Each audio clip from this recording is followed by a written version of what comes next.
విష్ణుమూర్తి శ్రీమన్నారాయణుడు ఎప్పుడు కూడా త్వమేవ శరణం మమ అని చెప్పడమే ఈ దాస్య విముక్తికి బంధనం. అలాంటి గరుడ పదం లాంటి ఈ రోజు గరుత్మంతుని మనం దర్శించుకోవడం, ప్రథమంగా బ్రహ్మోత్సవాలలో గరుడ ప్రార్థన చేసుకోవడం, గరుత్మంతుని ఆవాహన చేసుకోవడం మన అందరి యొక్క అదృష్టం.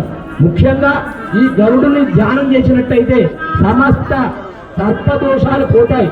గరుడుని కనుక దర్శనం చేసుకున్నట్టయితే సమస్త కుజ దోషాలు పోతాయి, రాదోషాలు పోతాయి, నవగ్రహ దోషాలు పోతాయి, భగవద్ అనుగ్రహం కలుగుతుంది.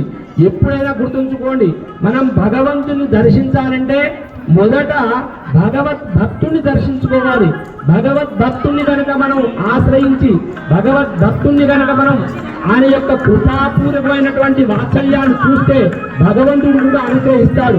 అలాంటి గరుత్మంతుని మనం ఈరోజు దర్శించుకోవడం మనకు బ్రహ్మోత్సవ సత్ఫలితం కలుగుతుంది, భగవద్ అనుగ్రహం కలుగుతుంది, సమస్త దోషాలు పోతాయి. అలాంటి ముఖ్యంగా తల్లిదండ్రుల యొక్క ప్రేమ కలుగుతుంది, తల్లిదండ్రుల యొక్క అనుగ్రహం కలుగుతుంది, పితృదోషాలు పోతాయని చెప్పేసి మనకు శాస్త్రం చెప్తోంది.